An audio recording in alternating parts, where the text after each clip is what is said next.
Gloria a Dios. Dios les bendiga a todos en esta preciosa hora. Queremos continuar con el segundo tema acerca de la ruta del líder. ¿Qué es la ruta del líder? También le llamamos fundamento de la fe cristiana. Es una idea de cómo empezar la vida cristiana y a crecer en la fe y discipulado en este camino que hemos emprendido al conocer a Cristo como Señor y Salvador de nuestras vidas. El tema para hoy, la Biblia. Para este tema vamos a ver cómo está conformada la Biblia, ¿verdad? Y en qué consiste realmente, qué es la Biblia, ¿verdad? Así que vamos a dar lectura a la segunda carta de Timoteo, capítulo 3 y versículo 16 al 17. Y la palabra de Dios dice de la siguiente manera: Toda escritura es inspirada por Dios y útil para enseñar, para redarguir, para corregir, para instruir en justicia, a fin de que el hombre de Dios sea perfecto, enteramente preparado para toda buena obra. Amén. Para usted, ¿qué es la Biblia? Para muchos solo es un libro o el libro más vendido en el mundo, pero en realidad la Biblia es una colección de libros ordenados para formar un solo volumen.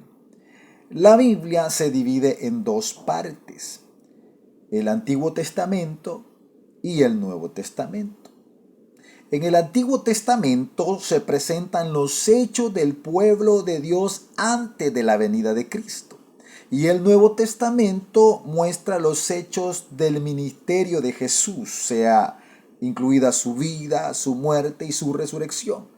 Y también incluye los hechos de la iglesia primitiva. Tanto el Antiguo Testamento como el Nuevo Testamento presentan distintos tipos de libros. Hay libros de historia, hay poesía, hay sabiduría, hay profecía, hay epístolas, evangelios y hay libros apocalípticos. Cada libro puede ser diferente en tiempo y lugar con respecto a otros libros de la Biblia. De la mayoría de los libros se conoce una fecha, pero para ver un panorama general de cómo se agrupan los libros de la Biblia, vamos a enumerarlos. En este caso, el Antiguo Testamento, también se le llama canon hebreo, tiene 39 libros. ¿Cómo están agrupados? El primer grupo es la ley, que incluye Génesis, Éxodo, Levítico, Números y Deuteronomio. El segundo grupo son los históricos: Josué, Jueces, Ruth, Primera de Samuel, Segunda de Samuel, Primera de Reyes, Segunda de Reyes, Primera de Crónicas, Segunda de Crónicas, Esdras, Nehemías, Esther. Tercer grupo, los poéticos y de sabiduría: Job, Salmos, Proverbios, Eclesiastés y Cantares. Quinto grupo, profetas mayores. Es cuarto grupo, perdón. Profetas mayores: Isaías, Jeremías, Lamentaciones, Ezequiel y Daniel. Son 5 libros. Grupo número 5, profetas menores: 12 profetas, iniciando con Oseas, Joel, Amós, Abdías, Jonás, Miqueas, Nahum, Habacuc, Sofonías, Ageo, Zacarías y Malaquías. Total, 39 libros. Antiguo Testamento. Ahora, el Nuevo Testamento son 27 libros que están agrupados en cinco grupos. El primero de ellos son los evangelios, que son 4: San Mateo, San Marcos, San Lucas y San Juan. El segundo grupo es el histórico, que solo es un libro, el libro de los Hechos de los Apóstoles.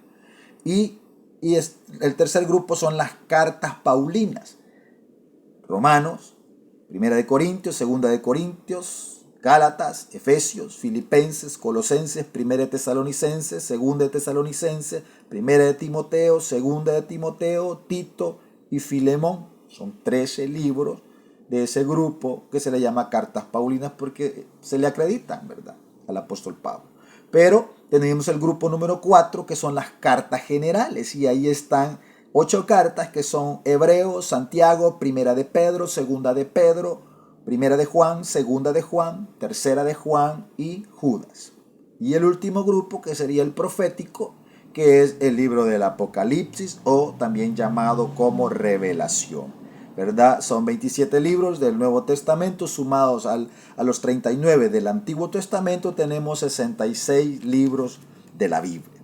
La palabra testamento significa pacto. Por lo tanto, vemos que hay un antiguo pacto y un nuevo pacto. El antiguo pacto es con el pueblo de Israel y el nuevo pacto es con su pueblo por medio de Jesucristo. Para todos los que aceptan y proclaman a Jesucristo como su Señor y Salvador, para ellos es el nuevo pacto. Entonces, hermanos, vemos que la Biblia es un libro o una recopilación de libros que es muy extenso.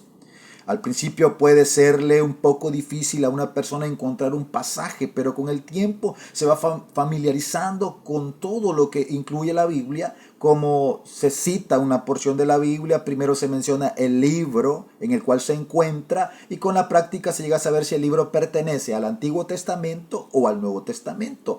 Cada libro está dividido en capítulos. Si el libro es muy grande, son muchos capítulos. Si el libro es pequeño, puede contener un solo capítulo. Y luego podemos ver que cada capítulo está dividido en secciones más pequeñas que son llamadas versículos. Así es más fácil encontrar los pasajes de la Biblia cuando le dicen a usted libro tal, capítulo tal, versículo tal, ¿verdad? Entonces, la importancia que la escritura tiene para un creyente es enorme. Entonces, a la luz del texto que acabamos de leer, la Biblia dice que son útiles para enseñar, convencer, corregir, instruir y equipar a los cristianos. Entonces, en este pasaje de la Biblia se le da el nombre de escritura y se nos dice que es inspirada por Dios. Por lo tanto, la Biblia dice lo que Dios quiere decir. Ella es la palabra de Dios. Todo cristiano debe dedicar tiempo para leer la escritura cada día. Leer y meditar en las escrituras porque ella tiene el mensaje de Dios para nuestras vidas. En 2 de Pedro, capítulo 1 y versículo 2, para ir terminando este tema, la escritura dice de la siguiente manera: porque nunca la profecía fue traída por voluntad humana, sino que los santos hombres de Dios hablaron siendo inspirados por el Espíritu Santo. Amén. Quiere decir entonces, hermano, amigo, que debemos orar para hacer un compromiso de leer la Biblia y vivir en la práctica conforme a las Sagradas Escrituras. Que Dios les bendiga a todos. Amén.